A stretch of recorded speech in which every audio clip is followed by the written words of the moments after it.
War's not my game. My plan is to live comfortably right here, and that's exactly what I'll do thanks to you. I'm sorry to burst your bubble, but the contract you speak of is all soggy and illegible. What? But you didn't spill anything on the table. How did this happen? I suppose the tablecloth was still wet from when I washed it yesterday. Ha ha! Get f***ed! Hey guys, before we begin, I realized that in the last video, there are probably plenty of you who wanted to see the interview between Reen and Marcel.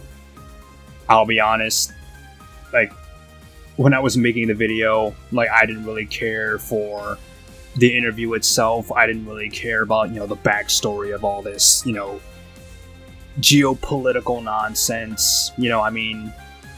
In my personal opinion, if it was important, then they probably would have showed it, during the story, during a, main quest, instead of being something that could be, potentially skippable, which, I wouldn't have even have known it existed if not for the fact that, I looked at the guide to see if there were any quests that needed to be completed, but I do realize that there are probably plenty of you who probably wanted to see that, so before we move on, I'm going to cut that video into this video, so that for any of you who really wanted to see that interview, then you'll be able to see it. And then after that, we're going to continue. So if you don't care about the interview, you can just skip ahead. But for those of you who wanted to see it, here it is. And I'll see you guys in a bit. Got Thomas, Instructor Thomas, and the lady from the Crossbow Times. Good to see you two again. Reen, Toa, it's been quite some time. It seems I just missed you and Aaron. Like ships passing in the night, aren't we? Yeah. Guys and Rosine told us you'd been there. So, who's your friend over here? I've seen you around, but I don't think we've ever actually spoken. I had better make a formal introduction. Marcel Nielsen. I am Marcel Nielsen, freelance journalist. Of course, I've already heard all about you. The redoubtable Miss Herschel, Class 7, and the Ashen Chevalier alike. Or perhaps it would be more accurate to call you the ultimate sacrifice of the Great Twilight. How do you know that? Knowing things is his business. Marcel taught me everything I know about journalism. He's even won the Pulitzer Prize, several years in a row at that. He's covered the mysterious incidents in the Burl, the DG cult incident, even the annexation of Crossbell. Wow, that's an impressive resume. I remember hearing about you, but what are you doing here with Grace and Instructor Thomas? Well, first off, allow me to apologize for not helping you during that little incident on the Pentacle. You see, there was a certain something I'd been searching for at the time. An artifact passed down through the Imperial family. The final volume of the Black Records. The final volume? You mean the secret books you and Reen were deciphering? Between flame and earth, the wavering darkness begins to spin the tale of the end. First, the conflict of the great gods of the second pillar. Second, the fusion of earth and flame. Third, the beginning of the 1,000-year city and the acceptance of the Graal. Fourth, the disappearance of the Holy Beast and the catastrophe of the Whispering Dragons. Fifth, the recapturing of the capital and the Vermilion Curse. Sixth, the Lion's War and the sacrifice of the Holy Maiden. Seventh, the appearance of the Great Pillar in the north and the unwanted child. Eighth, the sacrifice of the village and the 100 Days campaign.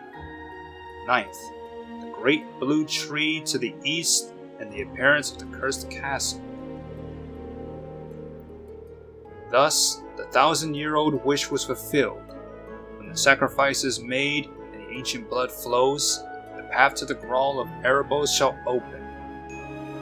When the tainted holy beast is pierced by the blade of World's End and its blood fills the Graal, great twilight shall fall upon the land. So there's actually more to it than that. That's what His Majesty told me when I visited him in St. Ursula.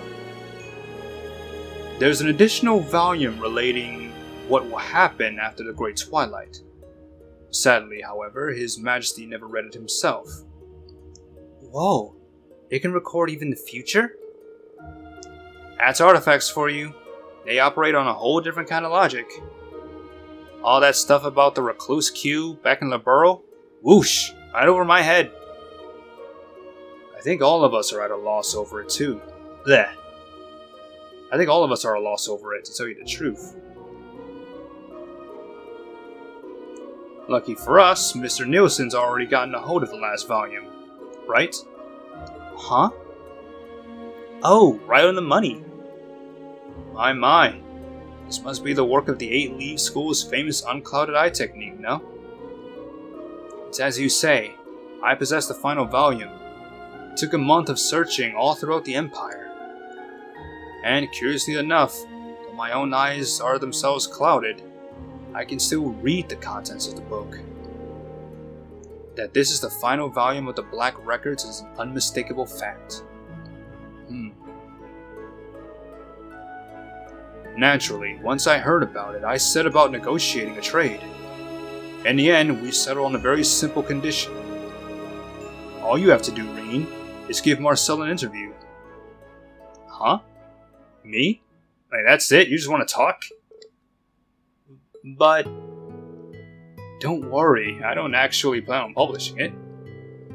I've already pieced together a few basic facts from your lineage alone, as well as the unfortunate position you've been placed in. Nevertheless, it's in my nature to seek out the truth.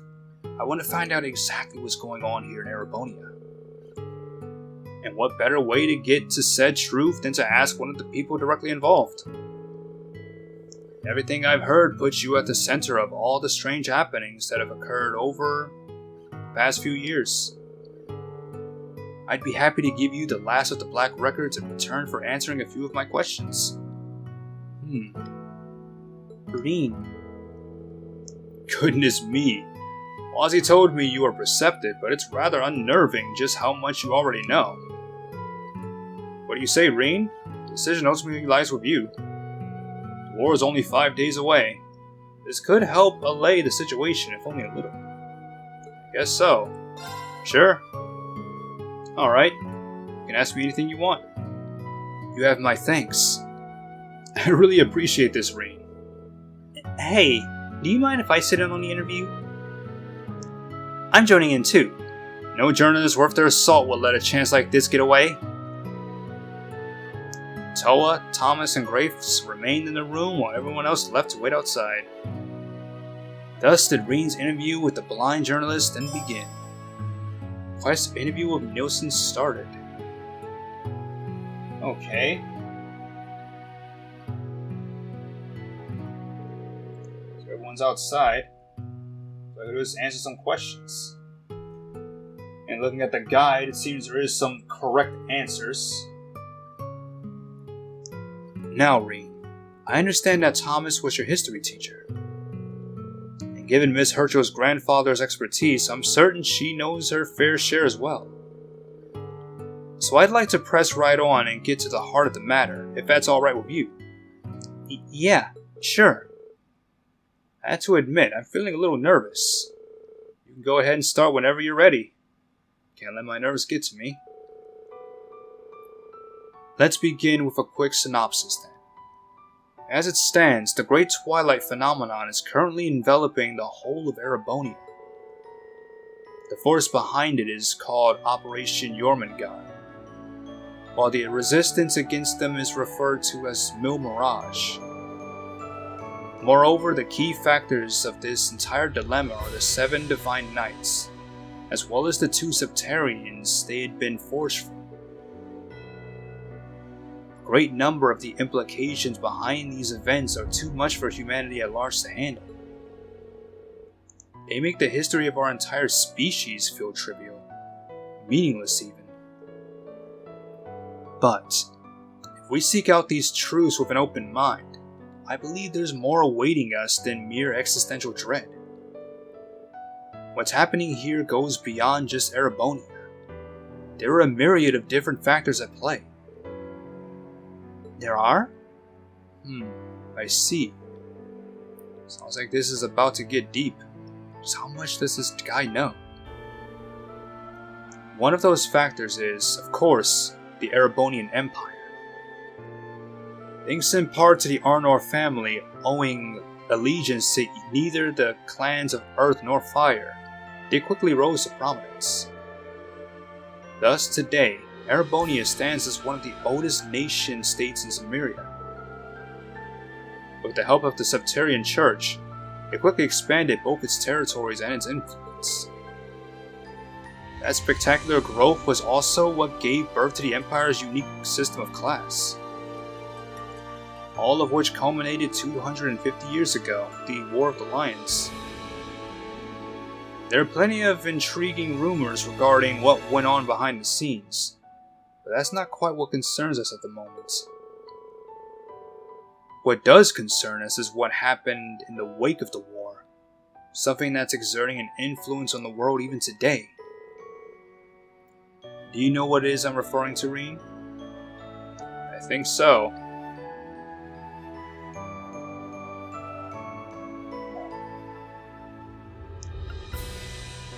Post-war Renaissance. You mean Dracos' post-war Renaissance, right? A whole lot of innovations were introduced during that time. Stuff people couldn't even dream of back in the Dark Ages. It helped make the country what it is today, making huge leaps forward in law, economics, and culture alike. The founding of Thor's military academy is a perfect example.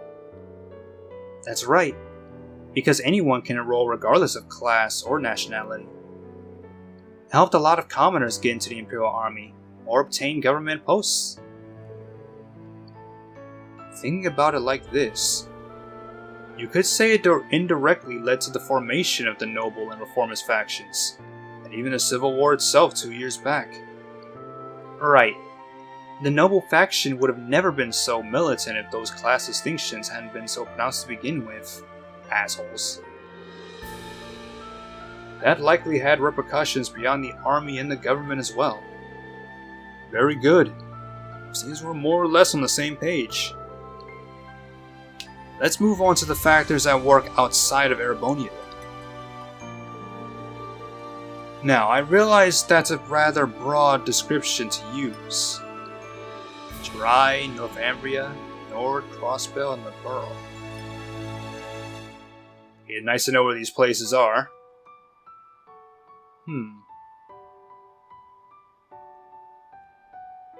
Alright. So for our purpose, we'll narrow it down to Laburl, Northumbria, Jerai, Nord, and Crossbell. Calvert also borders the country, of course, but it really deserves to be in a category of its own. Neither the Nord Highlands count as part of the Empires. Whether the Nord Highlands count as part of the Empire is up for contention. And Crossbell has been a contested territory for hundreds of years. But these territories weren't under Erebonian rule when the Empire was first founded. Even so, their impact on imperial matters back then was by no means small. We have, for instance, the Nord Highlands, where the Imperial Prince made his travels, as well as Laburl, where the massacre at Hamel sparked the 100 Days' War, and thus conflict between the nobles and reformists. Of course, it goes without saying that those particular situations were instigated by Erebonia itself. But there was one specific event, not directly connected to the Empire, that still had a great influence on its future. Does anything spring to mind, Reen? Let's see. The Northambrian disaster. The only thing I know that fits the bill is the salt pail, the one that appeared during the Northambrian disaster. Still don't know exactly what caused it, but it definitely wasn't the Empire.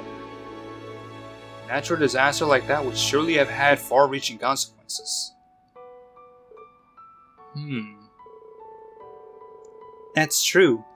It set off the sequence of events that led to Northumbria changing from a principality to an autonomous state. A lot of refugees fled to Erebonia, and the northern Jaegers started staging all sorts of resistance efforts. And Northumbria's troubles spilled over to its neighbors in the west. Jiraiya's resulting economic hardships were just what the Empire, or rather Chancellor Osborne, needed to turn its people against Crow's grandfather. Yeah, that's exactly right. I see. When you think of it that way, you can really start to glean the wider impact that disaster had on the world. Even the Imperial Liberation Front's creation can be traced all the way back to it. Quite right. It's an event that certainly deserves our consideration if we aim to properly unravel the goings-on of the Empire. Let's conclude by moving over to the happenings to the east. Again, to narrow things down, we'll specify east to mean Crossbell, now part of the Empire, and the Republic of Calvert. We may end up bringing other powers on the continent into discussion, but for now, let's focus on these two. Calvert has fought over Erebonia for control of Crossbell for centuries now. About 100 years back, their monarchy was overthrown and a republic established. Then, 72 years ago, Calvert and Erebonia negotiated shared rule of Crossbell, effectively turning it into an autonomous state. But some 30 or so years before that, Crossbell was actually part of the Empire. Were you aware of that? Huh. Come to think of it, I think we did touch upon that in our history classes, if only just barely. I guess an Imperialist school wouldn't want to give a lot of attention to losing a territory.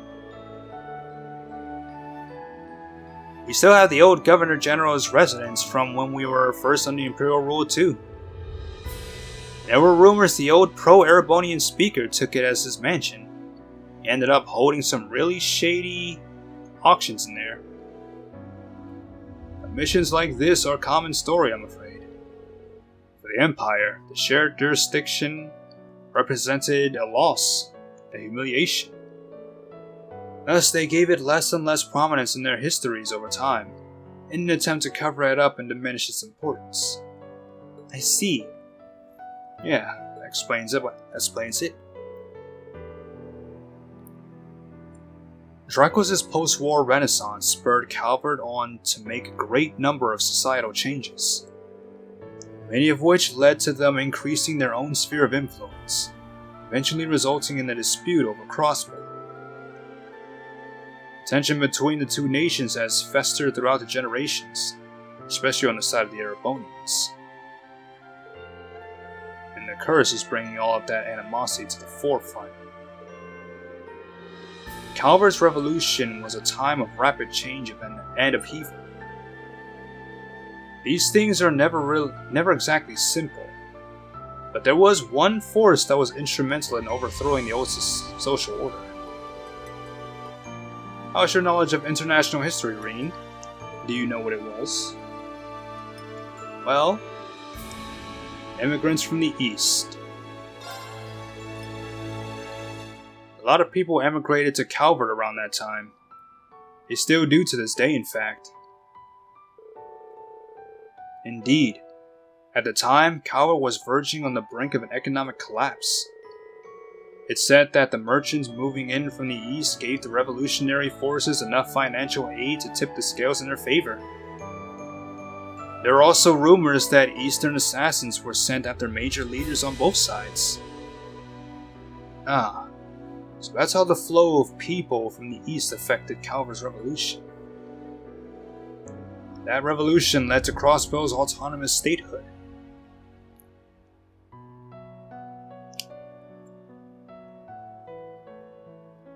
Which in turn led to its struggle for independence and subsequent re-annexation. Leading further still to the intervention of the Calvardian Special Forces just last year. I'm starting to see how it all connects to the Operation Jormungand and Mil Mirage.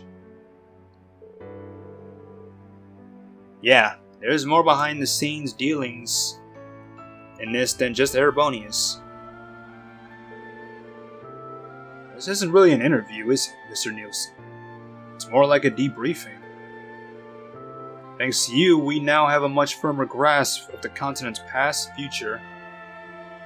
present, and future. All these events laid the groundwork for the curse of the Empire to take root. The way you put it, even my becoming a sacrifice for the Great Twilight sounds like it was inevitable. So that's what this is all about. Mr. Nielsen? Well, you are a key figure in this after all. I simply felt you had the right to know. Though talking through and discussing our various theories was rather enjoyable too. Received the final volume of the Black Records. Oh. It's relatively short compared to the others, so it shouldn't take too long to decipher. In any case, you have my thanks for volunteering your time. Now, if you'll excuse me, I must go off in search of my next story. Wait, you're leaving? How? Oh, I've arranged passage with one of the transports passing through from Aragon. It'll take me as far as Milsante. I'm sure I can find myself a train from there. Wow, that's pretty thorough. Mind if we tag along? It's just too good to pass up. I've got to tell Rains about this. Well, it looks like this is where we part ways. But I expect we'll meet again. Perhaps with our leader present next time around. An appealing prospect to be sure. Thanks for everything, Mr. Nielsen. I feel like my understanding is finally up to speed. I'll try to take a wider perspective of what we're getting ourselves into going forward. Yes, thank you. This has been very enlightening. The pleasure was all mine. Now then, I bid you farewell.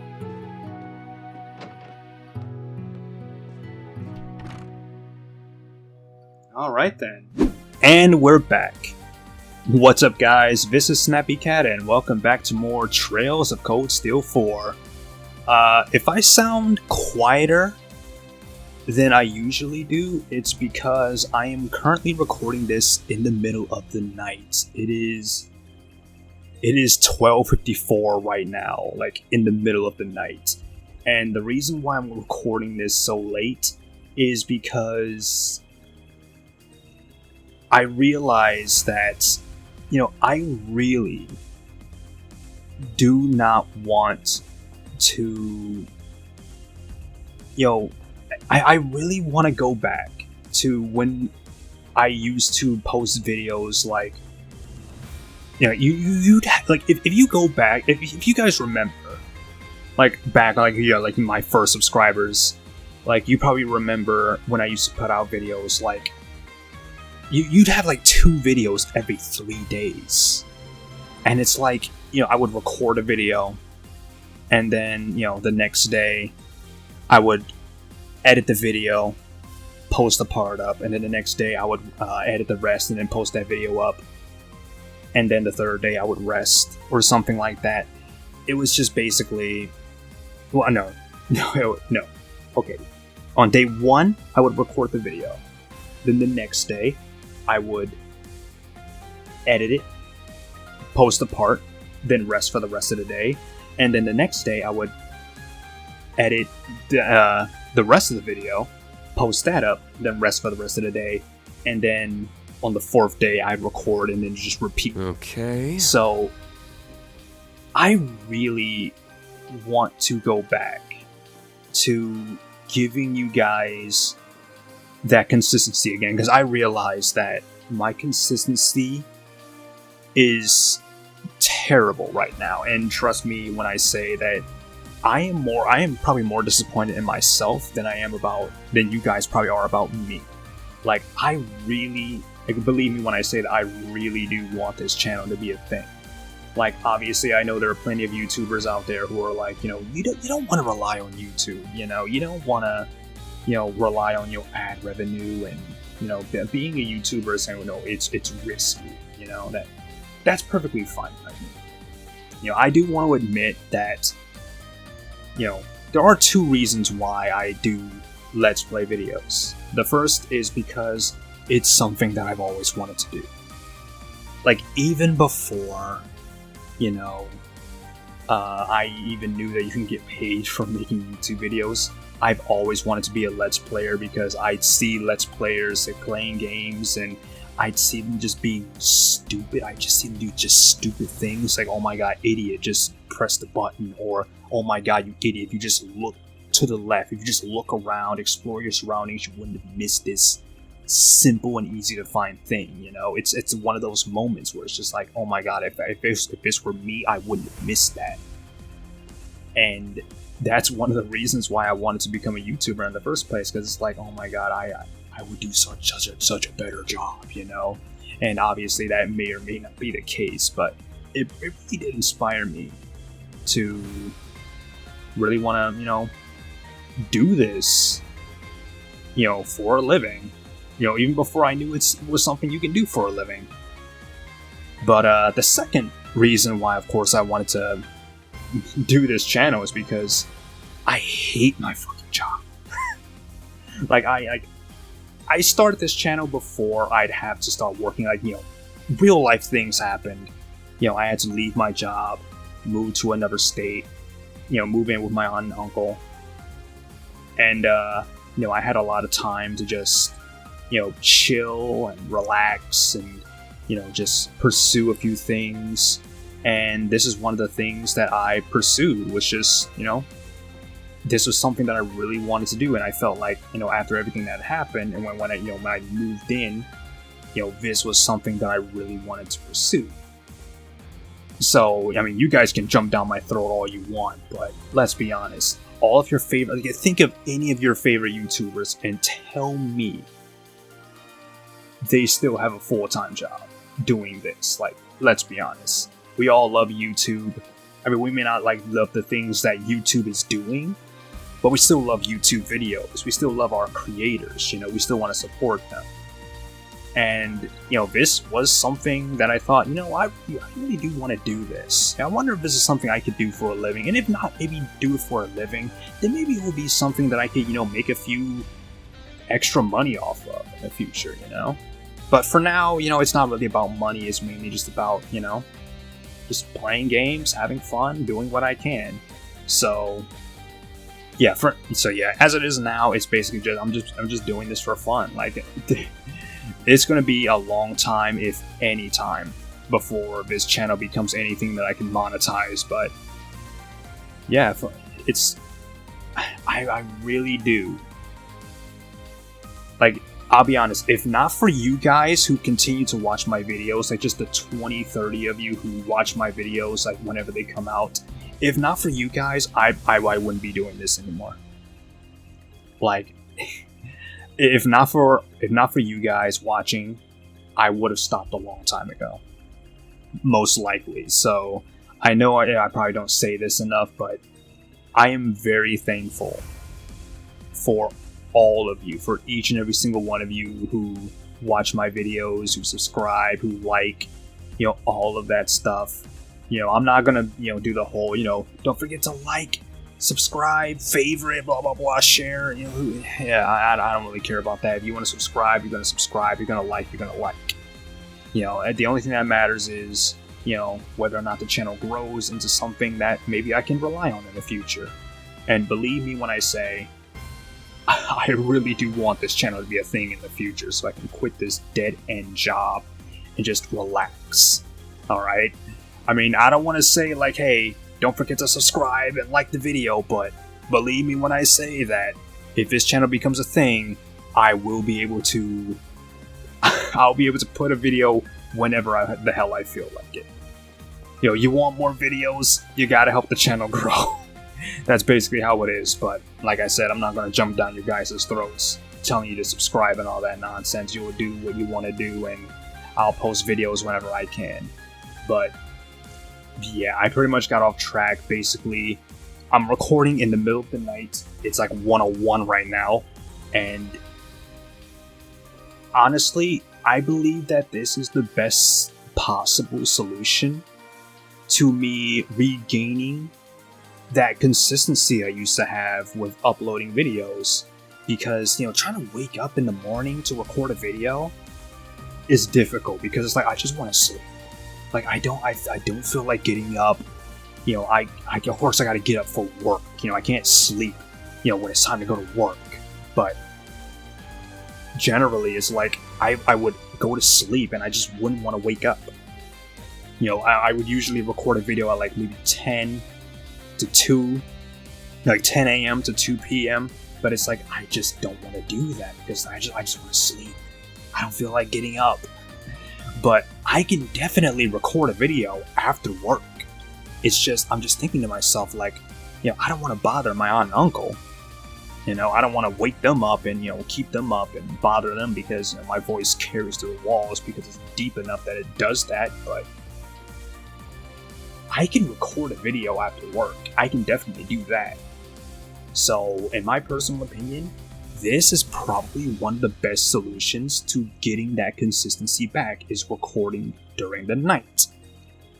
So, honestly, we're going to see how this goes, but honestly, I'm pretty confident that this is something that I can do.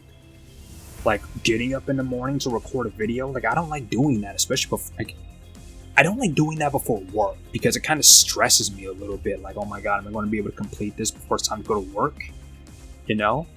But after work, it's perfectly fine.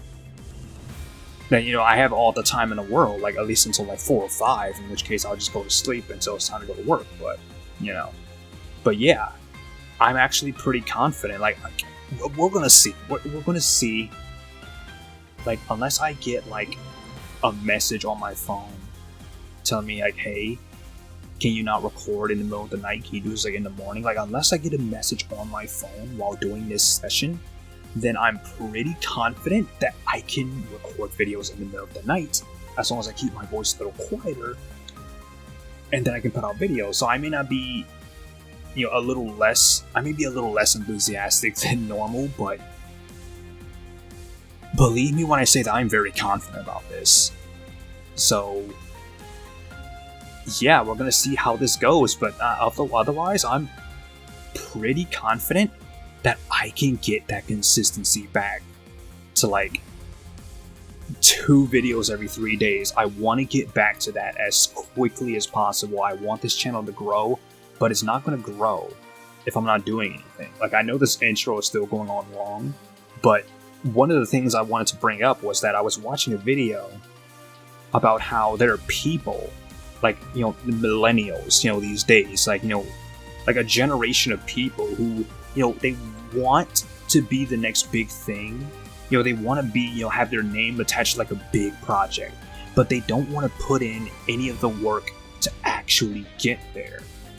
Like you have, like, maybe some people in comic books, getting like or people who, maybe done like 1 or 2 movies that no one never heard of, but now here they are doing like this huge blockbuster movie, and it's like, you've done nothing to really earn that. And just watching that video and hearing them be like, okay, like, I had to work.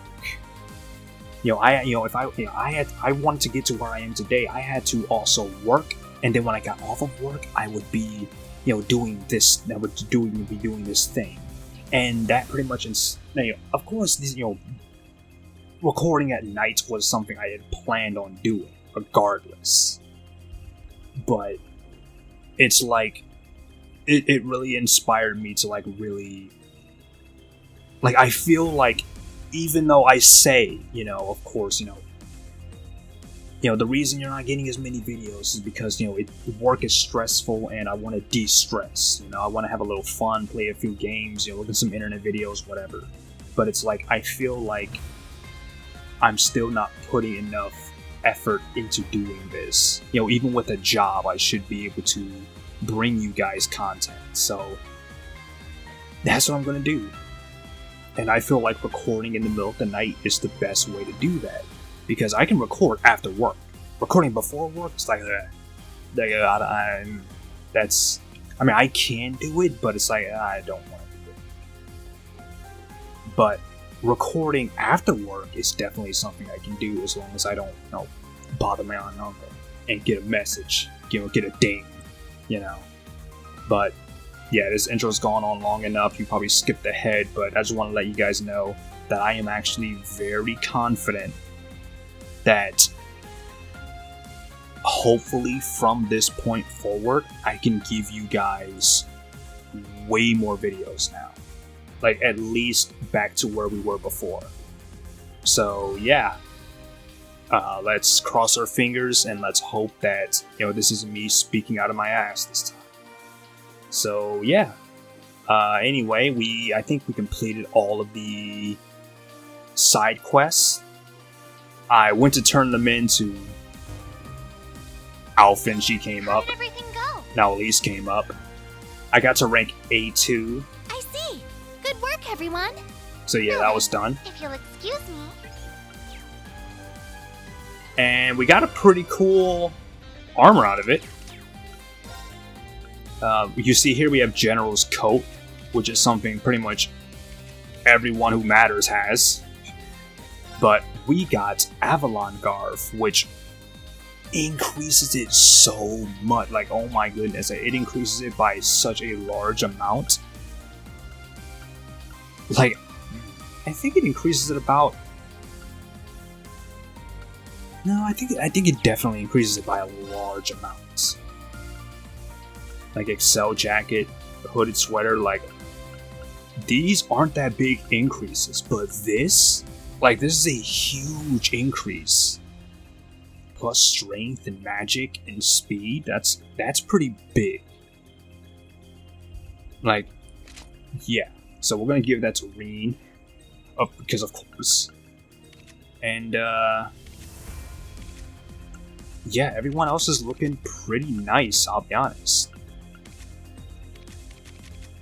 I don't remember if there was anything I wanted to do or say, but yeah, everyone's gonna have death blow protection. Everyone's gonna have some kind of protection against death blow because honestly, death blow is the worst. Like, I can take being petrified or confused or sealed or any of that, but getting an instant kill and losing all of my CP, fuck that. Just fuck that. That fucking sucks. No, I do not want that. So that's why from now on, characters like Ash and pretty much anyone else I put into like a battle, they're gonna have some kind of death blow protection. Reen doesn't need any accessory because he has Demon Unchained, which I decided, I think,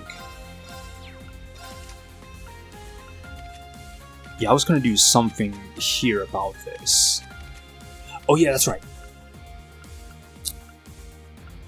I decided that I think I'm going to give everyone Minotauros. Like, from now on, whenever we get into a boss fight, everyone's going to have Minotauros on. Not like Sophia, but Minotauros. Because Minotaur, like a 90% increase in attack. Okay, so my thought process is this. Brave Orders are amazing.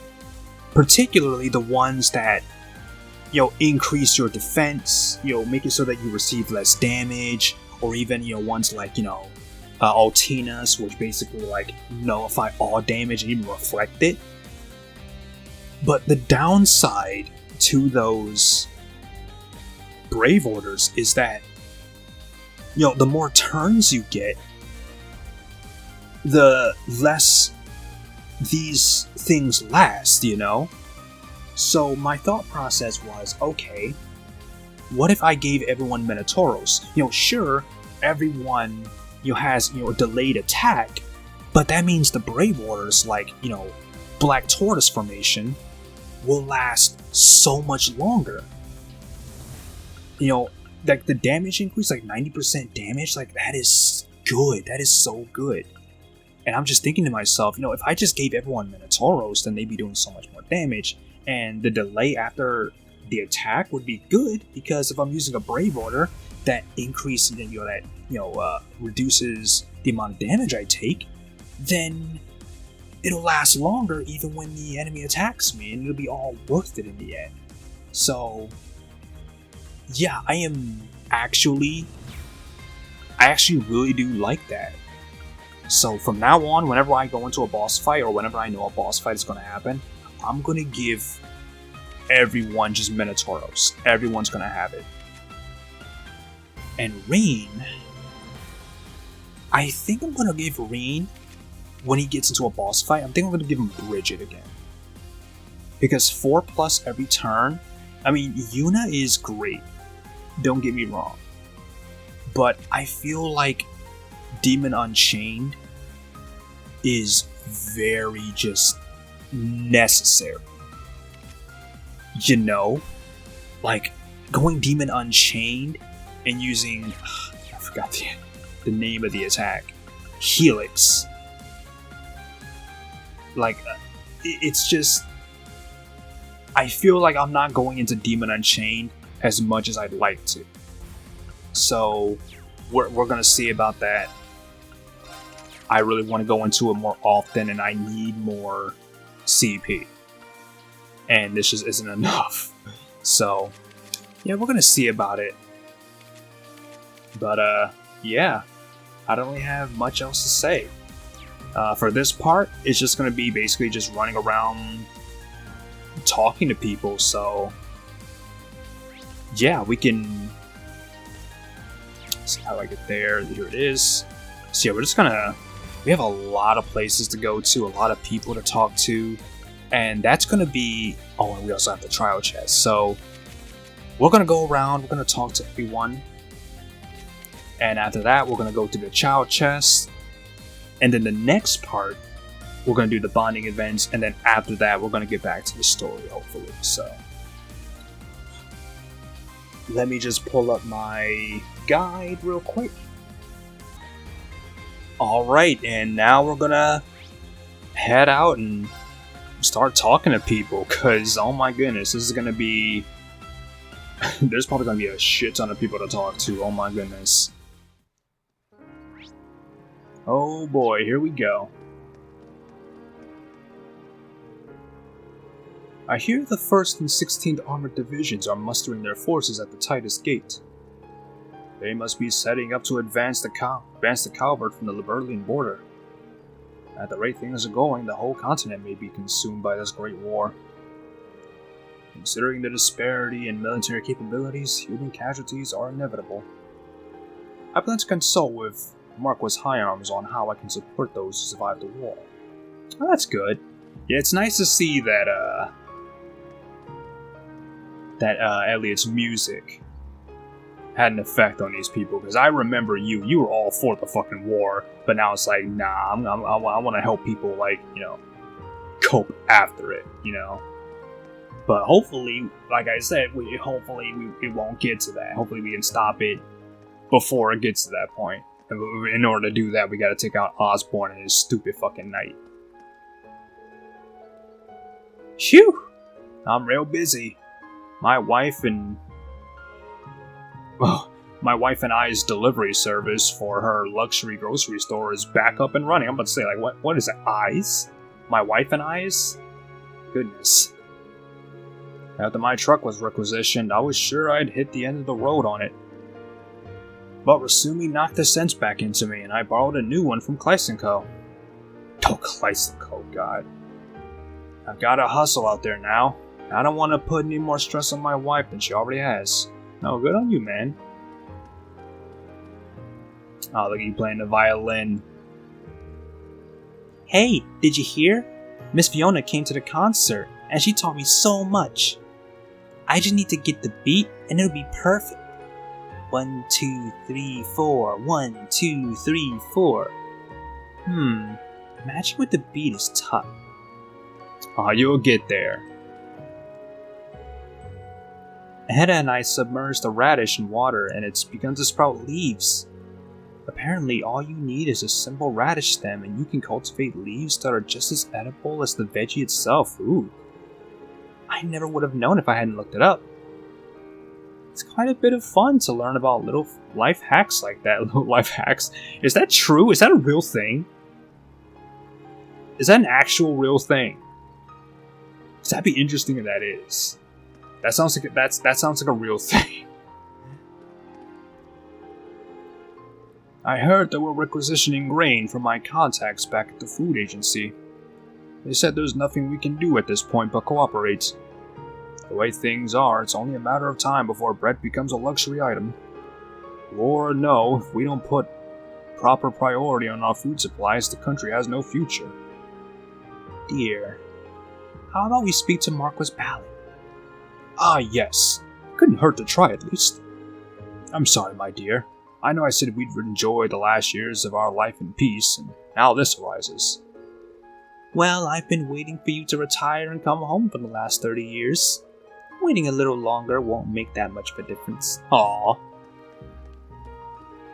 And it's stories like this that make me, really want things to turn out well for these people, you know? Your life's coming to an end, whether you like it or not. You're at that age where it's you never know what's gonna happen. So, yeah, you gotta make the last of it the best you possibly can. The dahlias I've been looking after in my master's place are blooming beautifully. If only he could have seen them. I let my mind wander onto such a depressing train of thought. I have to pick one of these and press it. That way you'll see how well they turned out when he gets back. And there will be so much more. I'll make this the loveliest garden in all of Samaria. I spoke with Dinah, and half our harvest is going directly to her stall. Hopefully that will bring in the mira we need to plant our next crop. First, we'll do everything we can to revitalize the stall. Rekka and I are running this little stall together now. I reviewed how the stall was being managed till now to see if we could keep it going. There's no longer an inventory problem, but we're still only getting by on the skin of our teeth. Oh well, at least you're getting by at least. That's nice to hear. I'll support you. Give me one of that and give me one of that. Alright. Anyone else here? I don't think so. That's right. Yeah, I think that's someone. Is it? No, you're that, construction worker guy. Alright. Next up, Hotel Augusta.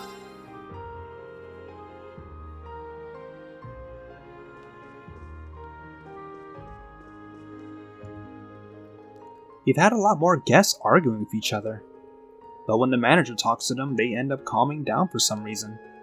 His nonchalant, laid-back attitude is actually saving us for once.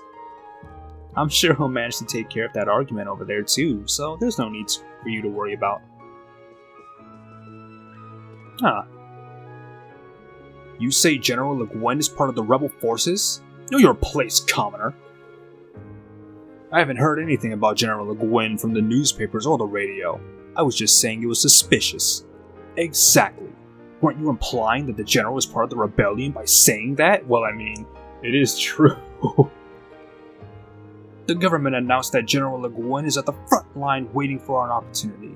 Well, yeah, probably because they don't want people to lose, morale by saying that, our greatest warrior, the greatest warrior in our entire country is an enemy. This is seriously detrimental to the war morale. Exactly. Manager, call the Imperial Defense Force immediately. Calm now. Please calm down. You all seem to have expectations of General Le Guin. We don't have much information. Why don't we discuss what you do now, calmly? You have a point. Maybe it's good to hear the positive rumors. I will bring you some tea. I hope you find common ground. They're concealing the existence of the Wiseland army with that kind of excuse, huh? Nah. They say that ignorance is a sin. I'm forgiving, so I'll impart some knowledge onto him. Oh, fuck off. I'm secretly a fan of General Le Guin. Me too! If he's willing to give me information about her, I might be willing to forgive him. Oh my goodness. It's just like they say about being close enough to argue. Something like this will be resolved through rational conversation later on. Good on you, man. Calming these nutcases down. I mean, granted, one of them is absolutely right in that she is like a part of a Wiseland army, but I guess that is something we do want to keep a secret. Anyway.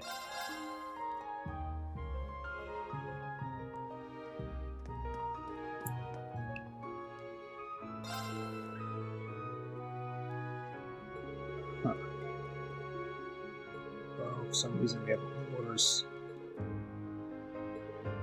There's a lot. I think that's the same thing you said last time, so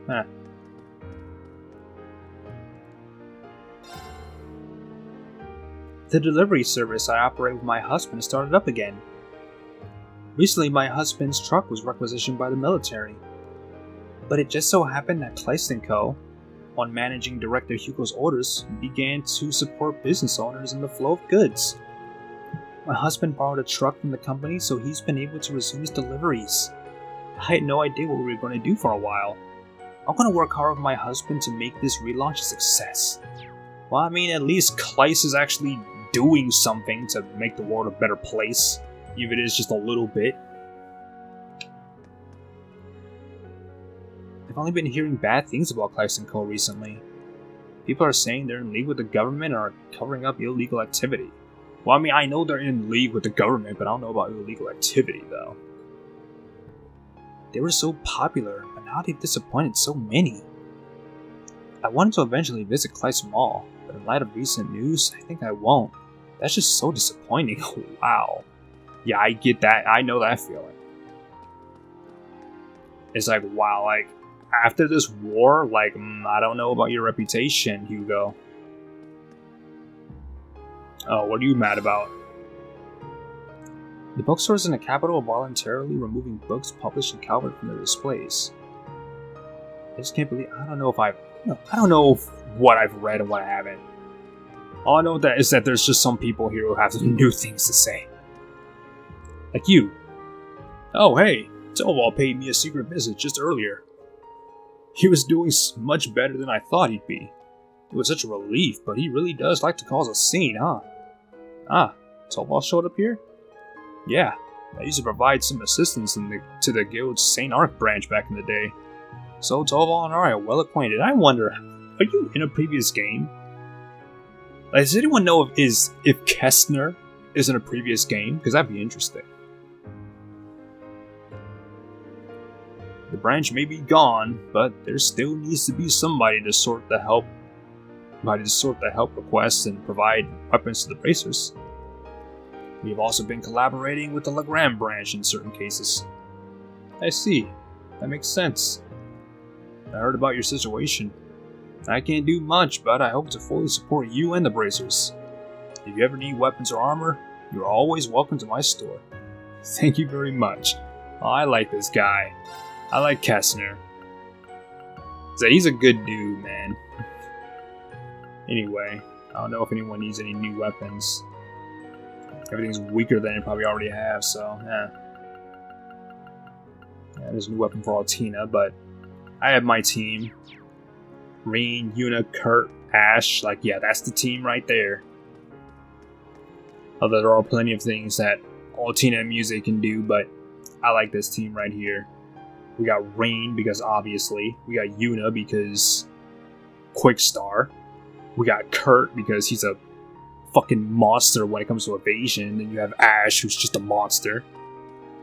And then again, I should be saying that about Reen, who's a monster. Anyway, we have St. Ark Cathedral. Oh, we're gonna have a lot of people to talk to. Oh boy.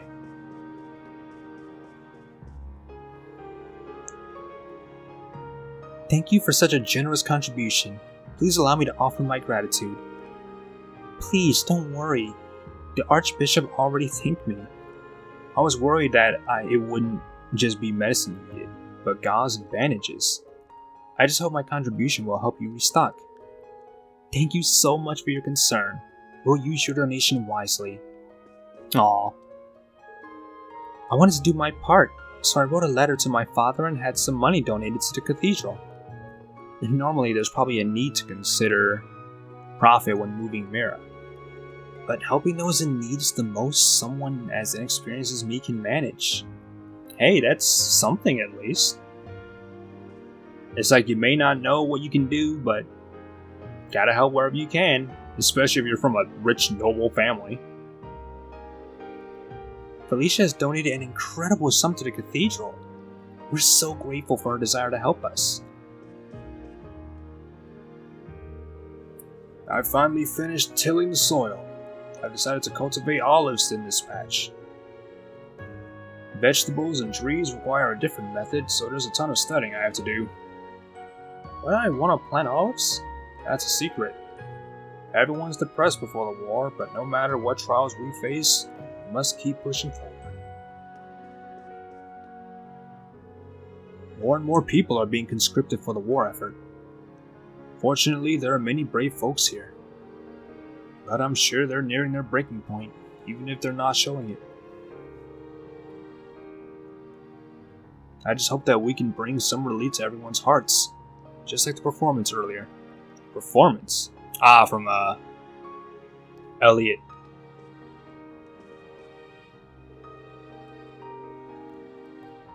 When I ran out of herbs, a merchant called Euclase. How do you pronounce that? I say Euclase, but I don't know how you pronounce a name like that. Who visits sometimes help me out. Thanks to him, I should be able to make the salve that Roller Cathedral needs. He's an interesting young person. He has a deep an understanding of medicines as I do. He has as deep an understanding of medicines as I do, and knowledge of many traditions and legends. For a time I suspected he had some relation with the Grossritter. There are so many interesting young folk these days. Euclase. Could that be the guy from Aaron Village? Oh yeah, that fucking stupid name. He's supporting St. Art in secret as a regular person? That gives me some confidence. Goodness.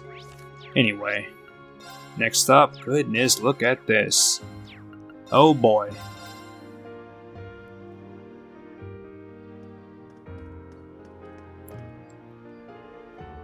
Isn't the Emperor's surgery happening soon?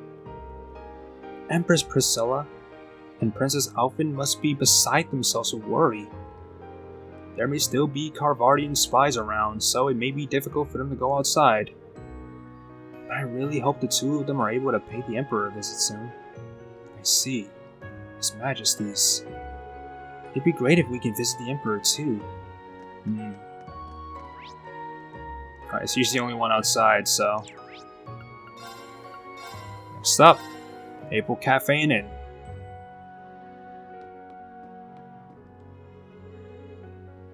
Wonder, Albert, Kaiser Dice. I hope their training in Nord is going alright.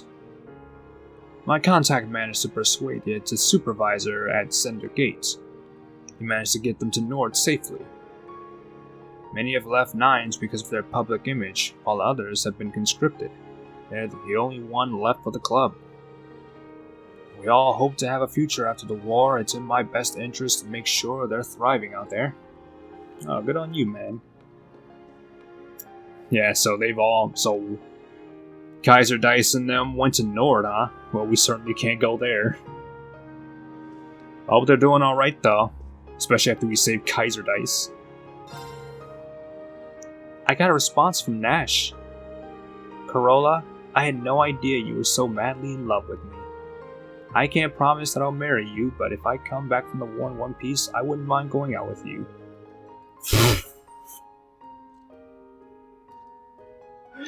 What the fuck? What the fuck kind of response is that? Oh my god. That sounds like such a jackass. What the hell? What the hell kind of fantasy world is that dummy living in? And what does he mean if he comes back in one piece? Enough with the hero act, Nash. Cut the crap and just come home already. Oh my goodness. Wow. Okay, dude.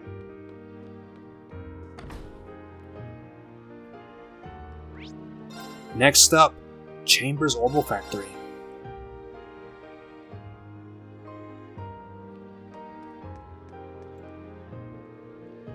I swallowed my pride and asked Dad for a story again. He was weirdly happy. I don't actually have any interest in his old tales. I just wanted to get my mind off things. There are lots of people coming to make Orbman adjustments because of all the wild monsters. Rationing makes getting new stock difficult. It's not a rebellious phase or anything, okay? Okay, Tsundere. I was surprised when Koyo wanted to hear some stories. Said he wouldn't get into the swing of things if I didn't. So it seems his rebellious phase...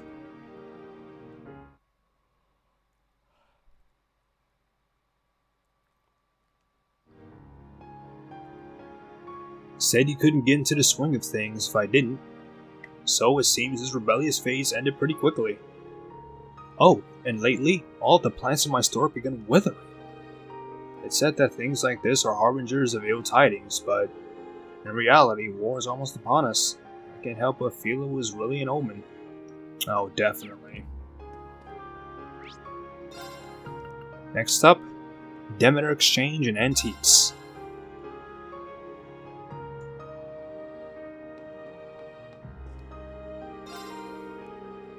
I've got a lot of people who'll be leaving for the army stopping by these days. They come in and sell their precious heirlooms and artwork so they can leave some mirror behind for their families while they're away. Just the other day, a man came in and gave a watch his grandfather had given him. Damn. It's painful to imagine the amount of hardship my customers must be going through to part with such treasured valuables. Yeah, that must be really hard, but they're doing it with their hearts in the right place though. Like, I'm doing this for my family. Like, I need to leave them something behind. Like, and this watch is precious to me, but, you know, my family needs to eat. You know?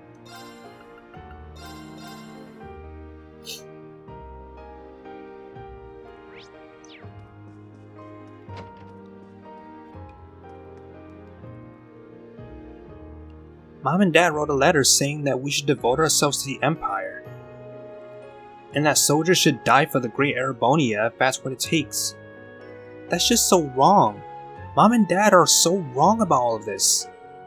I agree, Ran. We can't treat human life as dispensable.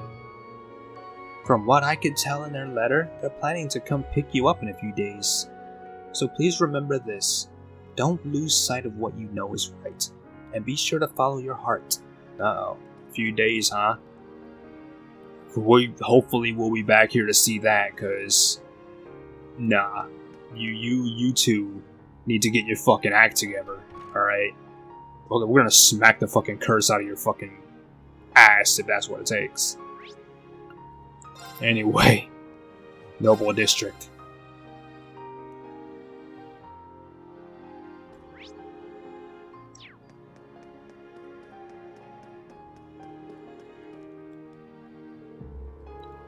I get it. You're worried about your dad going off to the army. And you're mad because it seems like your mom doesn't care, right? Yes, that's why they're fighting. But I think that your mom is really very upset. Why would you say that? During the Civil War, both my mom and dad protected us, but they were taken to be by Adios' side. I cried to my big sister every day, but she wouldn't cry, and she tried to cheer me up instead. But one night, when I woke up in the middle of the night, I saw her crying. That's why I think your mom really does want to cry, but she's staying strong for you. Then, I was being mean. Aww. If Mom was putting on a smile to try and make me feel better, then I really said something horrible to her. Mom, I'm sorry. Aww. Yeah, cherish your moms, guys. I feel like I actually made things worse. Was I any help to Timothy? Oh, trust me. You are very helpful. Ever since the Master was conscripted, Timothy has been so worried. Both the mistress and I have tried our best to cheer him up. It's just had the opposite effect. Richie is now our last hope. I wonder if it'll work. Oh, from what I can tell, it's gonna work.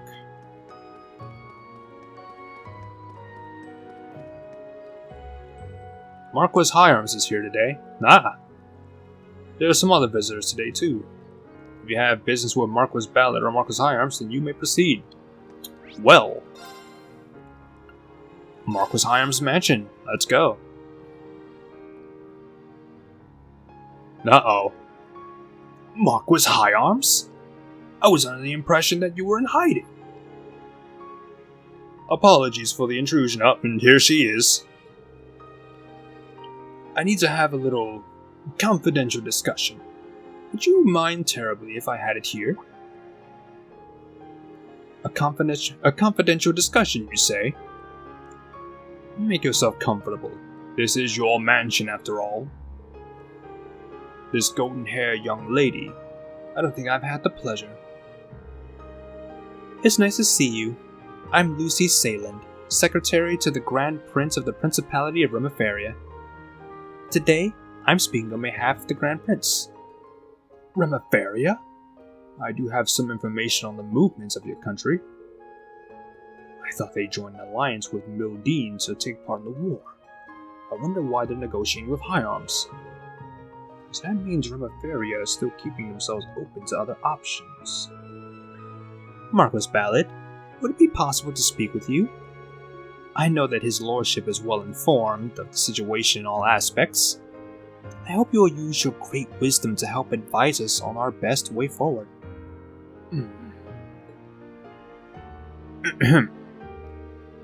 Alright, Wilhelm. You have abundant experience when it comes to political maneuvering. This is easy. Well, of course!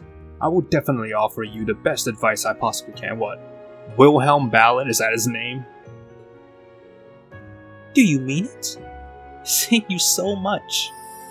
Oh, he is smitten. I had a feeling he'd be smitten. It's like, I just had a feeling the moment he looked at her, it was like, oh, he's just normal to her. But then it's like, oh, thank you so much. Like, like, wow! Like, yeah. Come now. Time is of the essence. Let's make our way. Sure, let's use the office.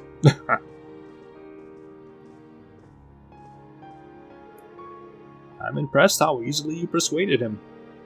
It's due in no small part to the efforts of your lordship. I wonder what else he could do for us. Shall we get going? Oh boy.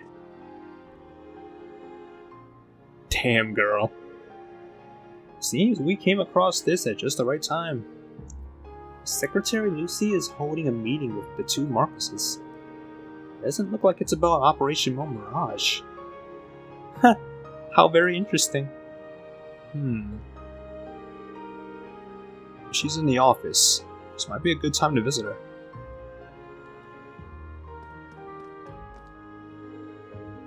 I'm just so glad that Master's back. According to what I heard, the airship his lordship was in got hijacked.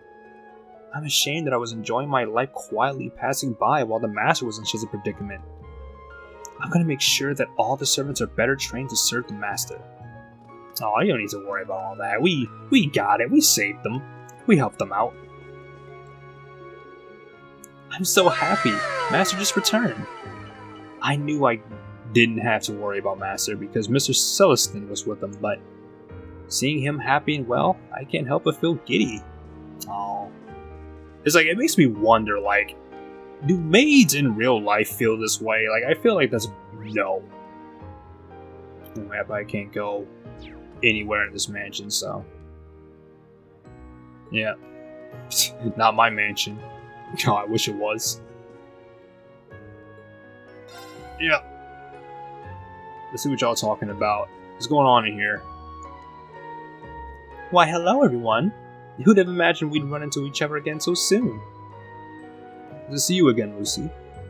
Sorry if I interrupted your talk. I didn't mean to be a bother.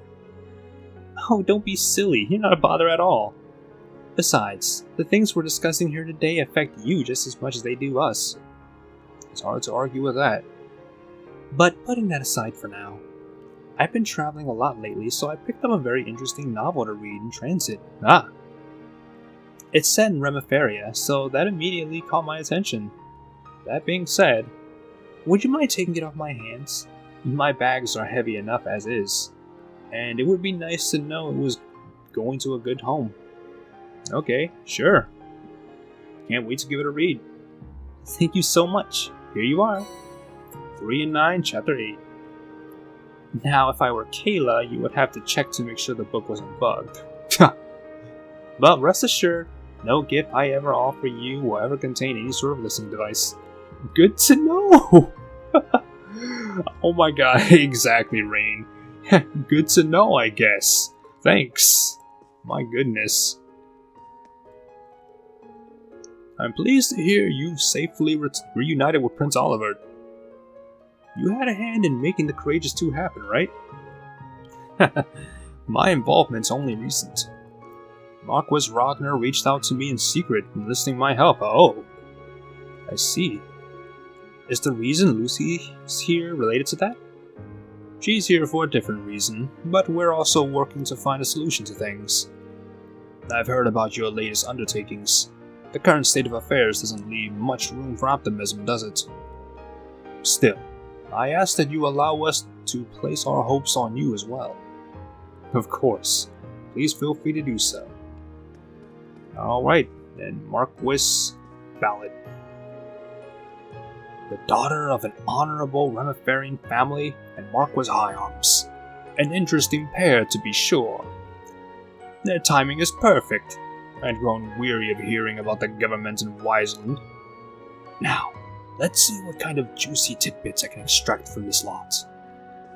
Well, that was that, I guess.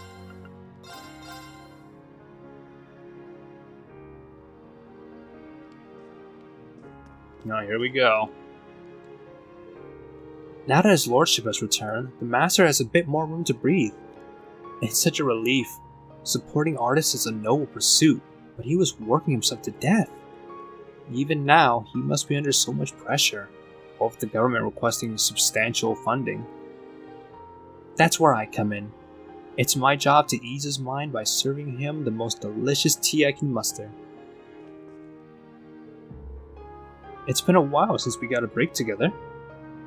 Things have been hectic indeed of late. I heard that you got a message from Mary the other day. I did. It sounds like they've implemented a full-scale military training curriculum over at Thor's. She's in charge of training for the new type of Panzer Soldaten. My poor girl must be stressed beyond belief. My darling daughter is instructing in the use of deadly weapons? Gah! This is exactly why I was against her becoming an instructor at a military academy. That does it? My sweet, kind-hearted girl will participate in this foolish war no longer. I'll get in touch with the principal and... Please calm down, dear. The other instructors have been helping Mary however they can. Sounds like she's in the clear now. Well, as long as she's safe. By the by, speaking of instructors, I trust she's not been propositioned by any ne'er-do-wells among the faculty. Nah. You really do dote on that girl. My husband will never stop doting on our daughter, no matter how old she gets. I wonder when I should tell him that Mary has fallen for someone. Yep, she already fell for a ne'er-do-well, too late. Now that you mention it, I wonder what Alistair is doing. This is the first time he's gone into creative slump since the incident, isn't it? Ah, you mean back when Alistair was in love with a young lady from a different class? When she tragically perished in an unforeseen accident, he lost his spark for a while. His talent is one for the history books. It'd be a shame if he let his artistic sensibilities languish. I don't believe there's anyone in here. Alright. And Noble's residence. This is going to be Timothy's home. Nope, probably not. I took him for a nag, but he turned out to be a sensible man. Very well, I accept your offer. Charles signed the agreement. Charles! You gullible idiot. Didn't notice the carbon paper underneath, did you? You signed 2 deals at once, you fool. And guess what the one you haven't seen entails? What are you talking about? You've just donated all your land to me. What a fucking cunt. Really? I'm going to put your tenants to work. Have a summer cottage built here and whatnot. War's not my game. My plan is to live comfortably right here, and that's exactly what I'll do thanks to you. I'm sorry to burst your bubble, but the contract you speak of is all soggy and illegible. What? But you didn't spill anything on the table. How did this happen? I suppose the tablecloth was still wet from when I washed it yesterday. Get fucked! The paper on the bottom got damp, and the ink blotted all over. I'm fucked, aren't I? Charles got lucky this time. I don't think his signature on carbon paper is legally sound, but still, that was really nasty scam. Definitely, fuck that guy. When Lord Dendere revealed the carbon paper trick, I could feel all the blood drain from my face at once. But fortunately, we were saved by Izzy's clumsiness. Oh my god, I think I remember. I remember a part about that. Back when I was here, I was like... It's like... It was Krista or her brother. Like, they were thinking, like, how are we gonna get rid of this guy? And it's like, your maid's already on that, whether she wants to, whether she's intentionally or not. Oswald, that ends well. But if it's all the same, I prefer not to have a conversation with my doctor about my blood pressure in the near future. Oh, Izzy. I didn't have time to dry that tablecloth properly, but it was only damp in a few places, so I thought they wouldn't notice. It's kind of embarrassing that they found out. Well, thankfully your clumsiness was probably destiny at work. I'm going to keep these documents. We can continue this conversation in court, Lord Dendere. No, hold on. That first offer I made, you can at least have said that one, no? It's not a bad deal for you. Can't we settle this out of court? I beg you. Nah. Oh, you're fucked. You're done. Look at his face. Look at his face. He's like, oh fuck. Oh shit. Oh my god. Oh my god. I want that to be the thumbnail. Is that you just have me in the background here, like, yep. You fucked up. Oh man. I didn't expect that to be as eventful as it turned out to be, but No. yeah, that was great. Oh, that's the thumbnail right there. Anyway, we're done here. Dreknor Fortress.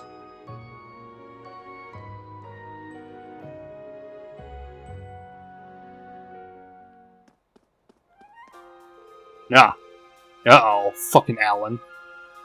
Seems like your transfer is confirmed, Warrant Officer Allen. I heard you've been reassigned to Zalber's Soldat unit on the front line. Can't imagine General Craig or Lieutenant Colonel Neidhart are going to be too happy about that. Then it's a good thing I went over their heads and straight to the IDF for the transfer. Though it's technically not official until the war really starts. Why'd you bring it up? You looking for a transfer too? The 4th Division's not what it was. You'll never win any glory unless you're right in the thick of all the carnage.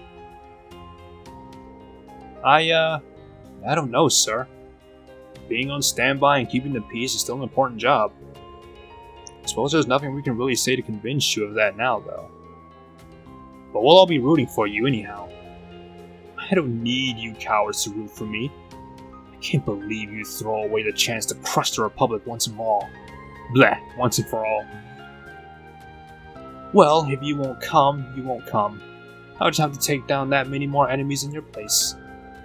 The Republic's streets will run red with blood for the glory of the Empire, so that Bridget and I might finally have a future.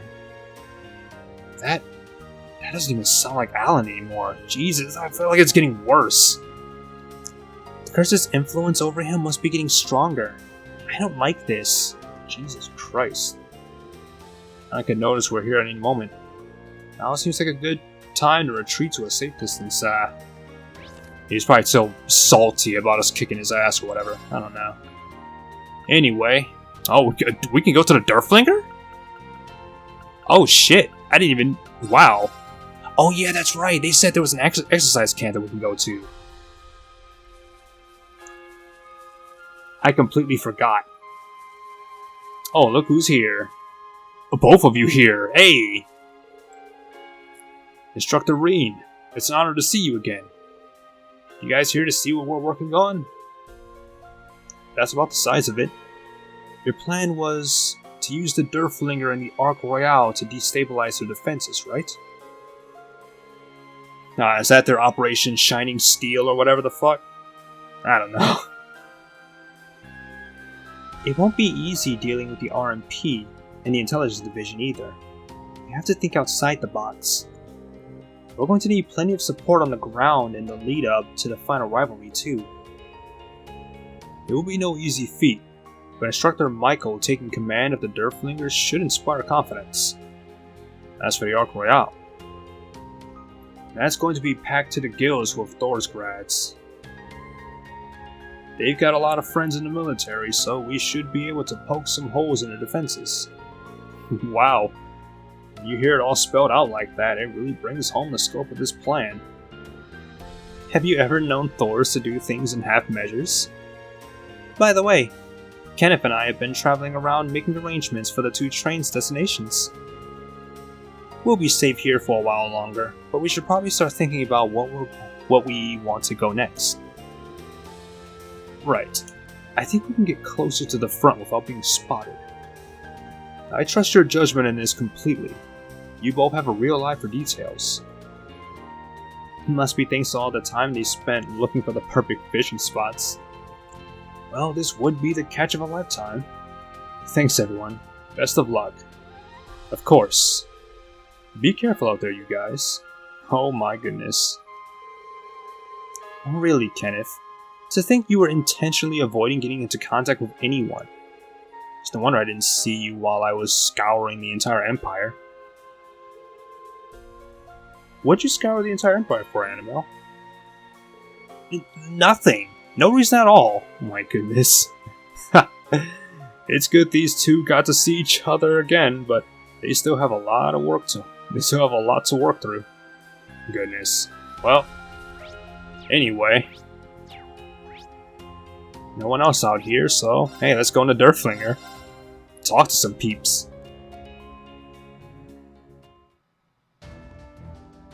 Ah! I found a maintenance document that includes what we've been working with.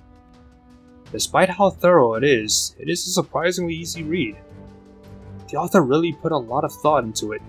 I'd like to meet them someday and see what they're like. Pretty sure it was Tatiana that authored the document. Makes me feel proud to be her instructor. Aww.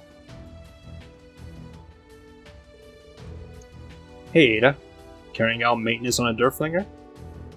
Yes, it uses a system unique to the branch campus, including the calculation methods and settings.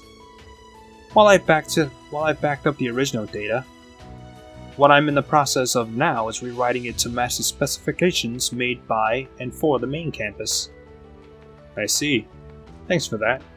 I'm counting on you to use the Durflinger as best you see fit. Of course. I'll take good care of her.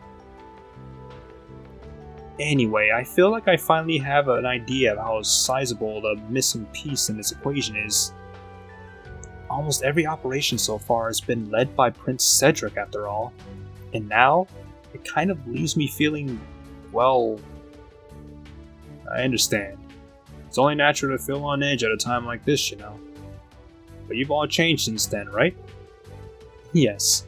The times of me chasing after His Highness, trying to be worthy of him, are in the past now. I doubt there will be difficulties that we cannot manage alone. But it's our turn to lead him away from the wrong path he's chosen. And we'll be unwavering because no matter what, we adore our prince. In that case, I'll be sure to watch the main campus courage come through. You can bet on it. Alright then. Never thought the network comms could be used like this. Hurts my pride a little, but I think I'll be taking some notes from the source if you don't mind. And card 2.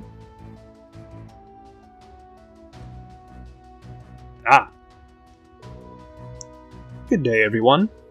Celestin, I didn't realize you were here. I don't think I've seen you since the airship incident. And my, how grateful I was to have you there. Things could have been much worse. Fiona, Instructor Michael, it's good to see you again too. I understand you've already been briefed on the plan? That's right. We'll be participating in the diversionary tactics. The handling of the Derflinger will be left largely to the main campus students, but coordination between all parties will be key. Right now, we're just working out the logistics of it all. Oh, so that's why you're here too, Fiona? Yes, I came to discuss matters with Major Michael in Father's stead. He says the 4th Division is going to turn a blind eye to any movements on the Derflinger's part. I see. It makes sense the General wouldn't want an order like that being tracked back to him. Thanks to that, getting around should be quite a bit easier. We were just going to start drawing up some more concrete plans when you all arrived. Marquis High Arms has agreed to provide support to the operation across the board. I will also be on hand for the duration to offer what assistance I can. Thank you, Celestin. I'm sure you'll be a great help. Right, I'm feeling more confident already. I intend to lend a hand where I can, even though I'm merely temporarily managing the branch campus. If possible, please do not find it necessary to worry about things here. Time may not be on our side, but if we use the RMP special line, you should take it. You're headed for the second rivalry, correct? Be sure to see it through. I'm limited in what I can do to help Elliot or Father, but there has to be some way I could support them. I'll have to think of something. Since the war was officially declared, it's only been getting more and more difficult for everyone. Please stay safe. Alright. And car 5.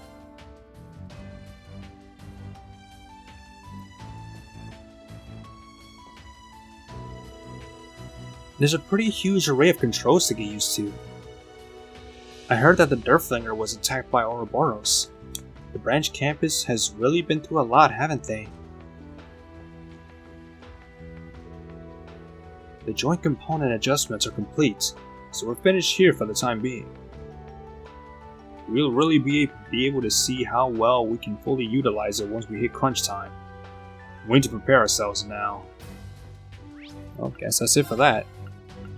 Oh boy, and now we're off to Parm.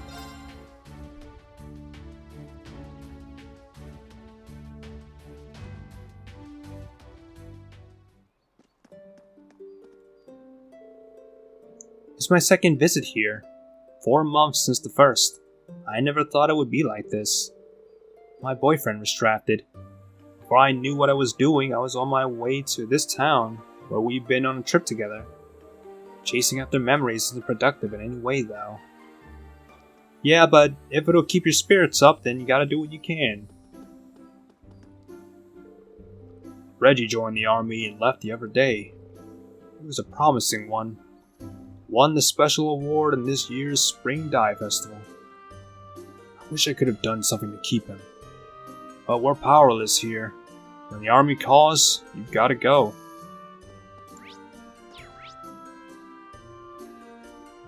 Right. Many stores in Parma had to close as men got drafted into the army. And everyone is really struggling right now. Sometimes I wonder if it's really okay for me to continue like nothing is happening. Well, continuing like nothing is happening is better than being depressed. Like sometimes I can see a lot of fish here. you just need to do something, you know? It's so tiresome being stationed here. Let's win this war already so I can go back to Heimdall. What if Calvert were to actually pull themselves together and attack us here? Nah, even if they did, we'd crush them easily. The townspeople are getting impatient. They want to know when our campaign is going to start. It's not like we like standing around twiddling our thumbs. For now, they've been told to stay here and wait for further orders, though.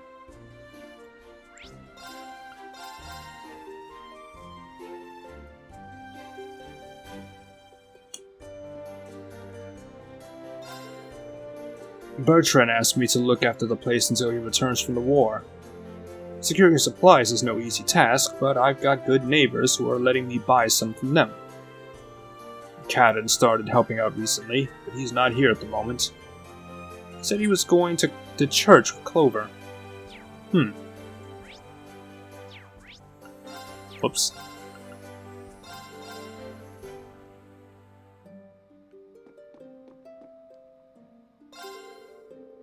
You may find it hard to believe, but I've been called to join the army as an engineer. They must be desperate to draft an old man like me. My shop will stay open, so don't worry about that. Mr. Gallard promised to look after it. Damn. So even you're going to be gone, like, next arc.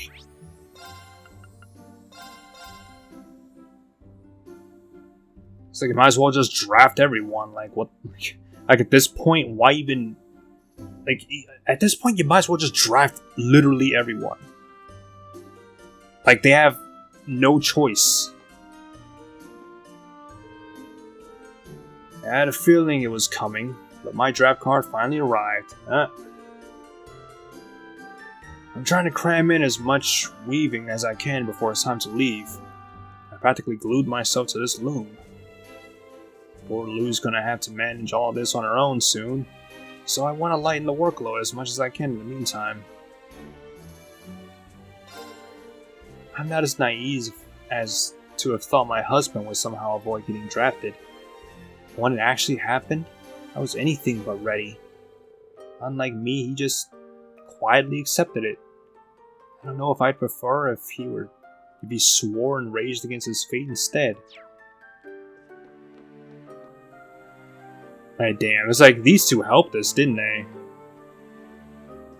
Alright, back when we were here, like with, I think his name was Pablo. Goodness.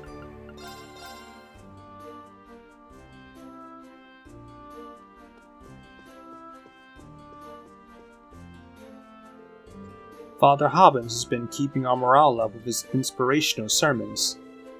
Adios will provide guidance for us, if he would only seek her. My faith is strong again. Father Hobbins has taught me lots of stuff about Adios and old legends. I'll do my best too, even though Dad can't be here for a while. I'll probably cry sometimes, but I'll do my best for my dad's sake. May Cadden's father return home soon. May Cadden be able to find happiness. Aww, just praying for you. I sat with the children listening to Father Hobbins' stories all day. Story Day is a public reading of tales based on Adios' teachings, arranged for young children. They both looked so at ease listening to them. Father Hobbins was so wise to think of this. Whoops. Well, well, have you come to join in on Story Day? It must be utterly incomprehensible for children to lose their parents to war. I should try reaching out to them. Adios' compassion at the very least.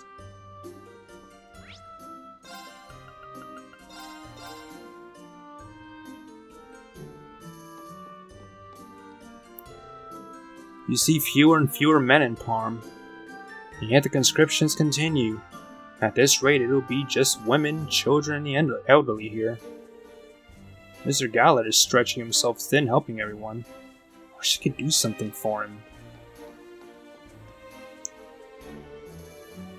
Gallard's taking over the tavern while the owner's away. Did you hear? I've got no doubts he can manage it. It'd be a darn shame if he lets his dying skills get rusty. I like having him as my arch rival. Nah. Alright, Old Griot Road. I think that's the... Yeah, I think that's the quest, so I don't think we want to do that yet. Titus Gate.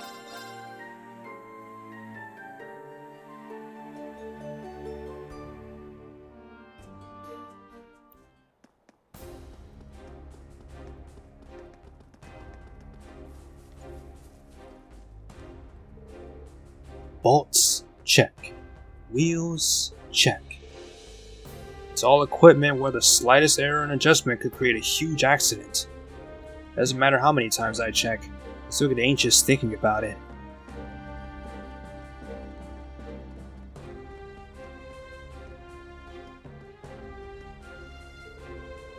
Hey Nash, thanks for saving my ass in that battle simulation.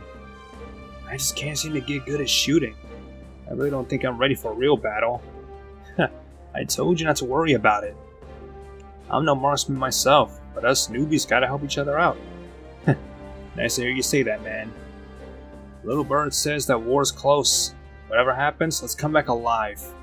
You can bet on it. Make sure I come back alive? Of course I'll do that. I'm a man who had undying love declared to him by an ex-colleague. Of course I'm coming home. I sent an answer to Corolla. Oh, she enjoys my big surprise. Oh my god, you're Nash. You're the guy. Oh my god. It was you who sent that fucking stupid letter. You dumbass. Goodness. What are you talking about, you fool? Talking to Nash made me feel a lot better. The order to invade might come at any moment. I need to get letters to Kathy and Yang while I can. I need to let them know the road ahead will be rocky, but I'm coming home alive no matter what. Yeah, that's nice, but seriously, Nash, you gotta get your shit together, bro. That letter was not... I don't even know what the word I'm looking for is. Like, look at Rain, like, just side-eyeing him, like, you fucked up on that letter, bro. You fucked up on that letter.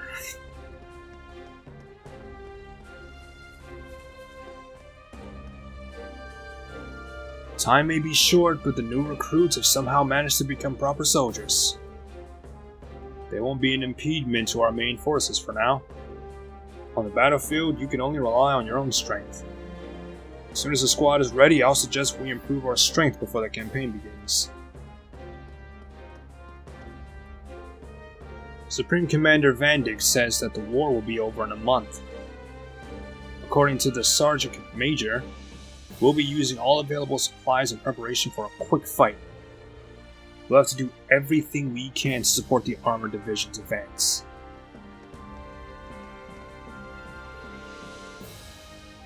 The Armored Division's uniform makes me feel like a new man.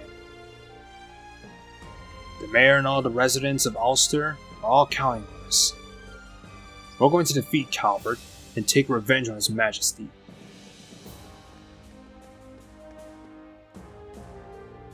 Preparations for the advancement of the armored divisions have been progressing well. But we discovered today that some aspects have been far from sufficient. We're currently hurrying to amend the situation. Even though it's just the Marshal Laboro side of the neutral zone, they'll set off once the war starts. Any oversight on preparations is unforgivable. We have to be prepared so vengeance can be exacted on Viscount Arsate's name. God. The Viscount? I'm glad he's alive, but... jeez. There are about 100,000 troops between the 1st Armored Division and the 16th Armored Division. Each division is equipped with a railway cannon and airship. They've got panzer soldats and an abundance of supplies too. They're being sent to the main front. There are 6 more divisions awaiting orders. Whether or not Calvert surrenders, it'll be all over in a month. They should surrender before they suffer any unnecessary casualties. Implying Calvert doesn't have like anything up its sleeve to like really fuck us over. I mean, everyone's talking about, oh, we have Panzer Soldats, or, we're superior when it comes to military might, but what do we actually know about Calvert and their tech? Like, they could have something like in development that just completely fucks the whole thing up. Like, I mean, I'm all for, Erebonia and the Cold Steel series, but it's like, bruh, just hearing all this talk about war kind of makes me feel like, bruh, if this war actually happened, I'd probably laugh if Calvert just revealed something and completely annihilated you. Like, dude.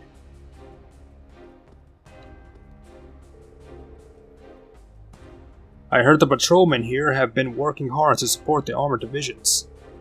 I'm grateful for your cooperation, Sergeant Major Belter. All of the day's work, sir. It was a great surprise the long-term stationing of the divisions was actually part of Operation Jormungand. Stationing them at Haken Gate to move them through the borough to launch an attack on Calvert when the war begins, what a hell of a plan. It was only made possible due to the mobility of the armored divisions too. Cross-belly and front lines will be where the main fighting is, but we'll invade from 6 directions with similarly sized units. It will only be a matter of time before one of them breaks through to the Republican capital. Lieutenant Colonel, the commander of the 16th Armored Division is waiting. I'm afraid I must go. My apologies. Sergeant Major, please maintain the tight patrols on the Liberlian Portal, just in case. Yes, sir. I'll be praying for the success of the 1st and 16th Armored Divisions. So the troops that will be passing through Liberl are already moving. Now that Operation Mil Mirage has been put into motion, it's likely the Royal Army's on the move too. It's up to us Radiant Wings now. Yeah, there's a rivalry at the Draco Shrine first. I'll get it done. Alright. So everyone's doing their thing, it's time for us to start doing our thing too. After I'm done talking with everyone, of course. It seems like they were preparing to march, but now that the day's here, they're having a bit of trouble. The armored divisions and new recruits together total about 100,000 men. They barely had a full month to prepare. I doubt everything is going to be perfect before they head out. Besides the women that we saw, like, in the beginning, on, like, the airship, I don't think I've seen any female soldiers. Like, not a one. Like, I've not seen one single female soldier at all. It's kind of interesting. Like, I know, like, when it comes to drafts, like, it's usually the men who go. But it's like, there are no female soldiers, there are no women who are like, yeah, I'm going to fight anymore. I can do this, I can shoot a gun. I can carry a man. Like, really? I have not seen one single woman. It's like, when it comes to this whole war that's happening, it's like the women have it lucky. Like, no women have to go. My goodness. Listening to the troops, it sounds like they'll pass through Liberl so they can attack Calvert. It's unbelievable. Other countries are going to be dragged into this conflict too. This could be far worse than the 100 Days War. This conflict is on a massive scale. I have a lot of thoughts on it, but the armored divisions were set out anyway. I pray that they'll have a success. Now Aaron Village.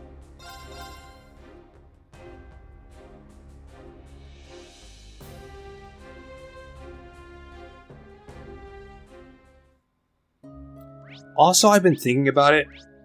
All these trial chests, like, because they're such low level compared to like where we are right now of like 123, I think I might just skip them and do them in my own time. Like, I don't know if you guys like really want to see all of that, but it's like, I mean, I might record them anyway, but I don't know if I'll upload them now, so yeah, we'll see. Don't know if it'll be its own video though. Maybe it will. Maybe it'll be like a whatever episode 0.5 or something. Who knows?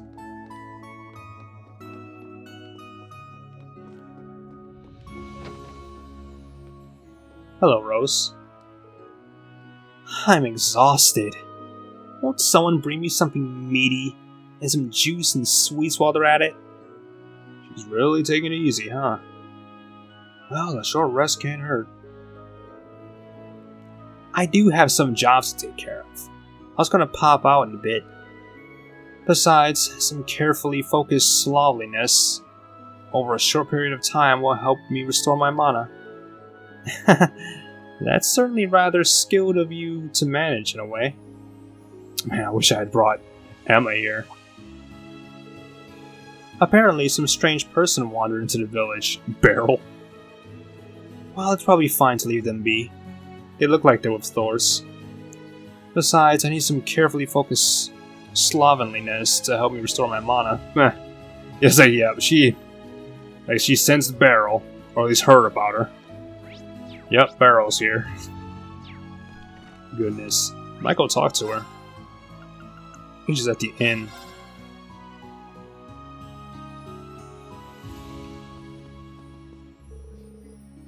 How's Beryl already back here? She must be using the spirit path, right? Thank you for that delectable experience. That program has had a ripple effect, the resonance of which has redrawn your fate. What a fascinating turn of events. Thanks, I think. Okay. Yeah. Now we have a read on the situation, the gnome's betrayal, divine knight's battles, and the fates of Rose's dear old friends. That's all thanks to you. Take a break and rest today, you've earned it. I think that's new, huh? Anyway, ancient stake. Stores 8,000 HP. Strength defense up large. I think that's new too. Huh. Maybe I'll take this. Large increase in strength. I'll take a few. I'll take 2. Probably don't need it, but I'll take it. Anyway.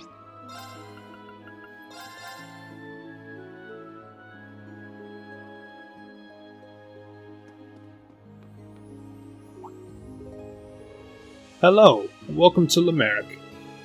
Is there a reason you're buried in books? Oh, don't mind me.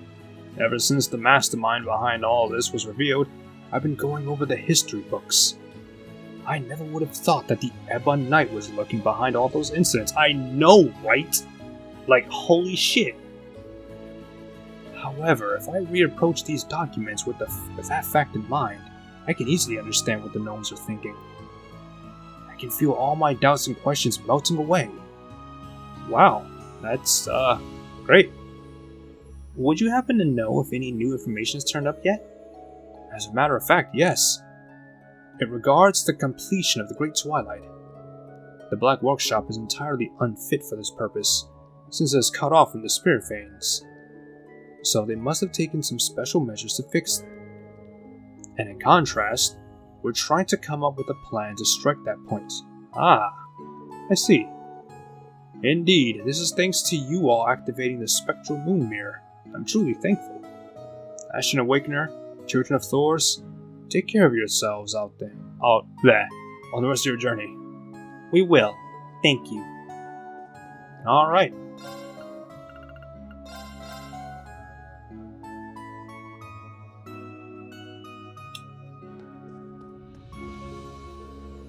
I knew those gnomes were good for nothings the moment they betrayed our clan and tried to lay their hands on the Great One. But now it seems that the Dark Dragon's creation was just as much a disaster for them as it was for the rest of the world. Right. If what the spectral moon mirror showed us about the real mastermind is true, the gnomes have been through a lot. We may have lost our elder, but they'd lost the holy beast, and of course their pride. The curse shackling them ensured that loss. Well, there's no reconciling with them now. All that we can do for them is to oppose their plans to the very end. Yeah, fuck the gnomes. Yeah, not only to pay tribute to them, but also to prevent this world of ours from being destroyed. The confidence of youth. You're welcome here anytime. I'll tell you all I know about the other rivalry participants. So you're going up against the Palestinian Knights. It's both speedy and tough. Be sure not to let your guard down. Many of his past awakeners have been a little quirky. When they matched up well with Zector, they could prove to be a formidable opponents. Don't get caught by his tricks. Stand your ground and fight out to the very end. Thank you for the advice. I had a feeling he'd probably say something, yeah. Speedy and tough, and maybe some tricks up his sleeve. I'll admit this Rudger is an interesting dude. It's been a while since we were able to kick back and relax together. How's Noah been doing these days? She's starting to act a little more mature. She and that familiar of hers really seem to understand one another, so maybe that's part of it. Hey, that's great. I knew the kid had it in her. It's up to us to stop this great Twilight, you know, to give her a brighter future. You're right. We'll keep doing whatever we can, you and me together. Noah's grown a lot in the short time I've been away. Does my heart good to see it. Maybe I'll go catch up with her. Or actually, I heard someone from outside wandered into the village a while back. That's a pretty rare occurrence, so maybe I'll go check that out instead. Like, who's this stranger who came to our village? Noah's matured a little, I think. Taking in that familiar must have taught her some responsibility. I couldn't be happier. We can't just sit back and allow the world to end. We owe it to our children to give them a world worth living.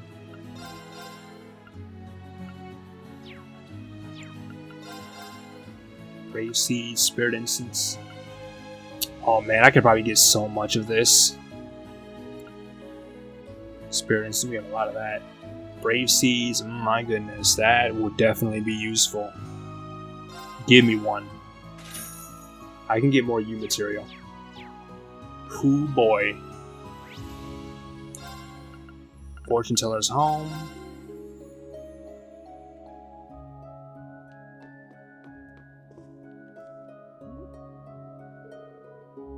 Master, are you sure you're okay?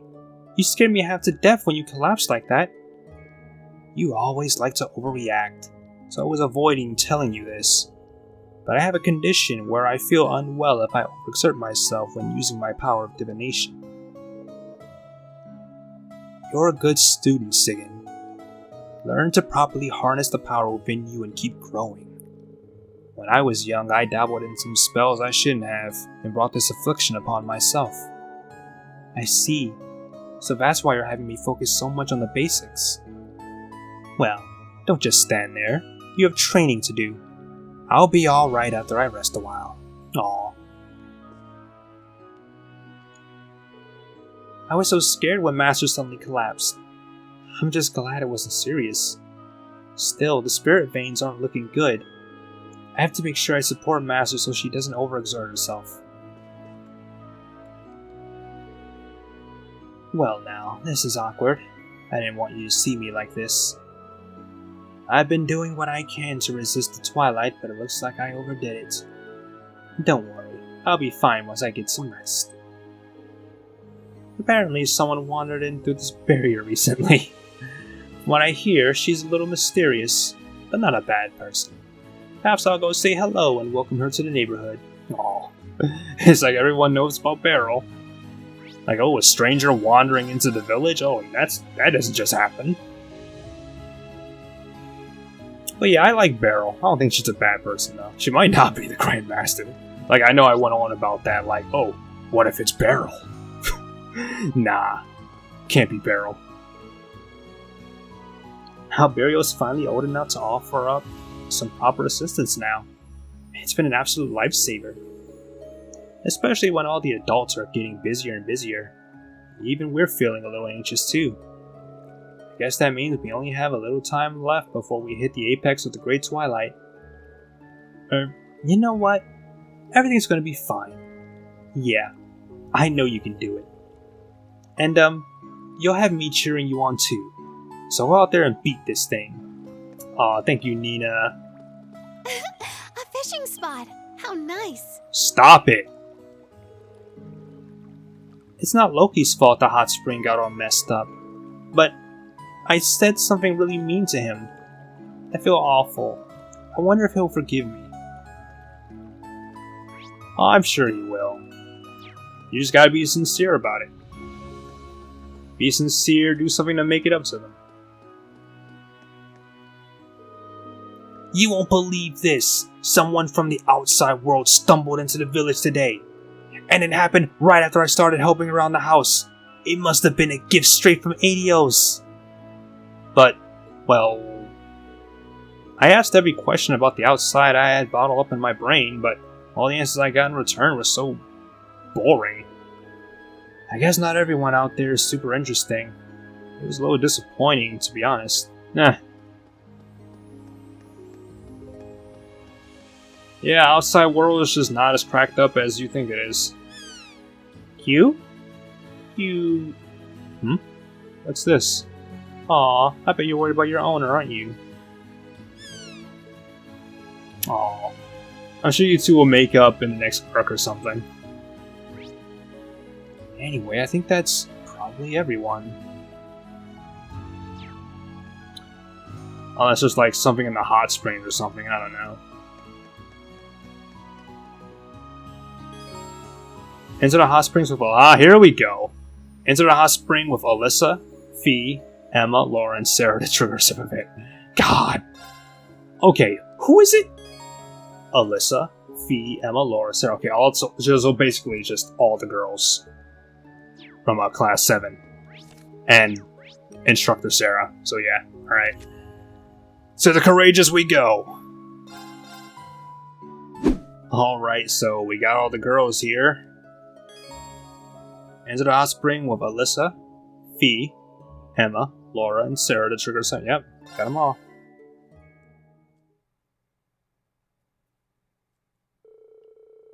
Rain and the others enjoyed the hot springs and took their time resting in the village.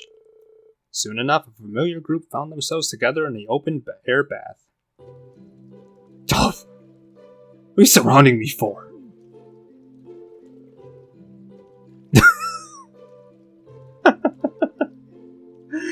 What is this?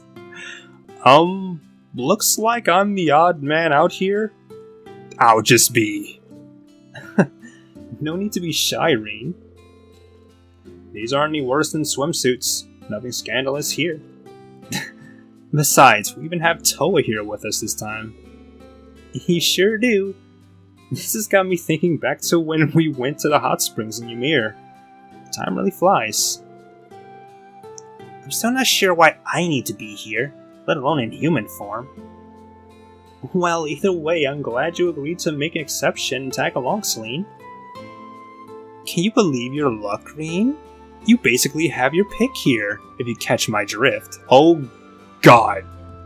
Please don't tell me there's going to be a choice of anything, because there's going to be another one of those. Yeah, I'm pretty sure everyone does, but I can't say I deserve any of this. Why not? I'm the one to blame for the crisis this world is in now. Great Twilight, yet here I am, relaxing with my close friends. I've got so many people I can lean on and trust. I really don't deserve to be so lucky. How many times do we need to smack you in the face, Reen? Don't be so harsh on yourself. I think you do deserve it. Stop saying you don't deserve shit. I'm pretty sure, Reen, we've been over this a fucking million times by now. Stop saying you don't deserve it. Reen, it's really alright.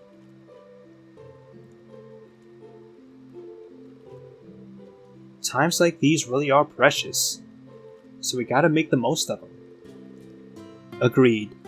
If you wish, I'll even scrub your back for you. Take some of the edge off. Then I'll take care of his hair. What? Oh. Oh boy. Oh goodness. I could help tend to your ears too if you'd like. I'll be on shoulder massage duty. This is all a little much, don't you think? You made the girls feel sorry for you, so this is what you get now, Rain. I'll grab us some drinks.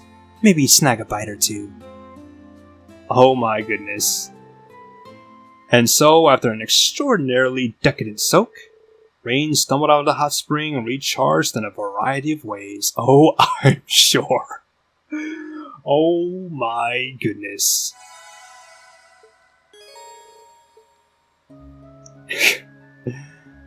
Brave. Just CP restored by 200, more like fucking 1000. After all of that, get out of here. Oh my goodness, that was an event. Got your own little harem squad, like my god. Okay, let's bring the girls. Let's bring Class 7 back. New Class 7 anyway.